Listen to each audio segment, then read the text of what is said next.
Morning, my friends. Welcome to another episode of Frustrated to Freedom. I am Bill Morrow, your guide on your way to the answer, the freedom.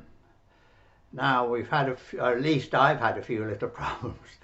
We managed to get yesterday's through, so hopefully we've sorted out the problem.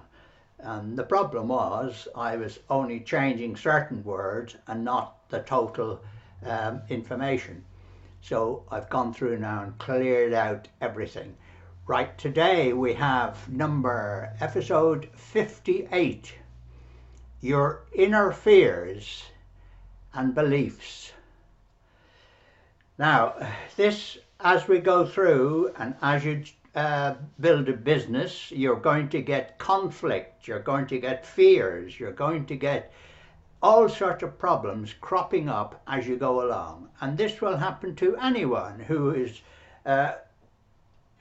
building a business, running a business, having anything, any information, any details with the business. You'll find problems pop up all over the time. And it's okay sitting there and saying, oh, isn't this lovely, sitting in your big fat chair. But it's when the problems come along that you show your mettle, that you come to the fore, that you show your real true self. Now, this is exactly what we're doing. As we're going along, conflict comes in, we have inner fears. We've come across this before, doubts and conflicts as to are we doing it right? Are we getting it right? In most cases, only time will tell. In fact, in just about everything you do, it relates to the finished product is if you're building a house or something like that. But if you're building a business, then your finished product may just be the front of the shop or something like that. The real test is getting customers in and getting them to convert their footfalls into customers, exchange and money in your business. That's the whole point of it. So your beliefs, your inner fears are, am I doing it right? Can I do it right? Is this the correct way? These are the sort of things that will be going on. So the number one thing we have to have is self-belief. We've got to believe in ourselves. You've got to believe what you're doing is the correct way. And you are going to get there in the end. Yes, you're going to get little problems all the way, as I said. Conflicts of interest. Now, this morning I'm diverting to a different book this time. And the book, instead of working with Napoleon Hill's Think and Grow Rich, we're now going on to Rich Dad, Poor Dad. And this shows a different approach to the same sort of thing, in the fact of when they're bringing up their children, how the different people, the rich dad related to telling his children exactly what to do with money and how to invest the money and so forth. And the poor dad's idea was, well, no, save that. So there was no such thing as investing and so forth. Different approach to different people. And also it turns out that you did not have to have the higher education to be able to have the knowledge to gain the money. So the big thing here that happened in this particular one, the higher educated people had the education but didn't have the acumen, didn't have the ability to produce the money. Whereas the bloke with the poorer education started to fight for his desires and started to fight for his rights and built up the specialist knowledge that he required and made it work. So there's the difference between the two. One started off with nothing, then he built it up because he saw his objective, he knew where he was going, and that's exactly what he did. So you have two different people. So it does not relate to the information you have now, it relates to how you're going to use the information.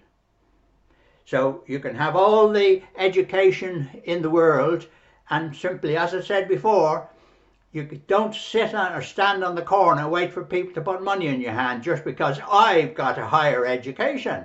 Oh, good for you. Well done. Go on your job.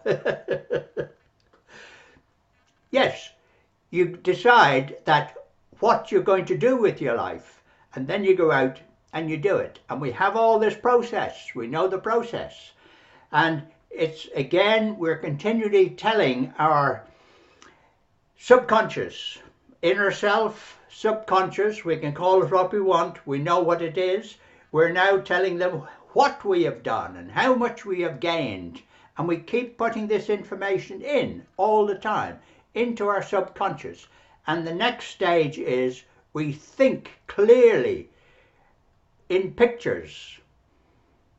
So we think clearly exactly where we're going and what we're doing, and we see the money, we see the bank accounts, we see the bottom line on the bank statements and things like that, and say, that is the money that you have in your account. So that's what you're doing. The knowledge, the specialist knowledge, is something we gain by reading our books, by listening to blokes waffling. By now you should be getting all this information and knowing exactly where it's going. And it is going in there, and it is telling your subconscious, because related to everything around you, the subconscious is the thing that takes action. It is the thing that actually completes everything. You have, say, depression. If you get to this stage where your inner beliefs and your fears catch up with you, depression is a passing feeling. It's nothing cancerous, it's nothing terrible. It's a depression is something that oh damn it, I missed the bus or whatever that's depression. So here's another one. On we get, away we go. Depression is a passing feeling. It does not stay there. And your subconscious won't allow it to stay there. Your subconscious keeps bringing everything to the surface for your benefit. Remember, it is the greatest friend you've got. You are never completely lost, because your subconscious will always find a way back to the surface.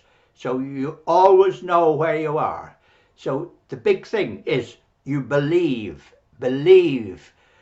Conflicts and things like that you deal with. This shows the man who can deal with the conflicts. Okay, if everything is going perfectly all the way along, no bother. Conflicts you can deal with. So all the time, subconscious, build on it, tell it, picture it. See you tomorrow, my friends.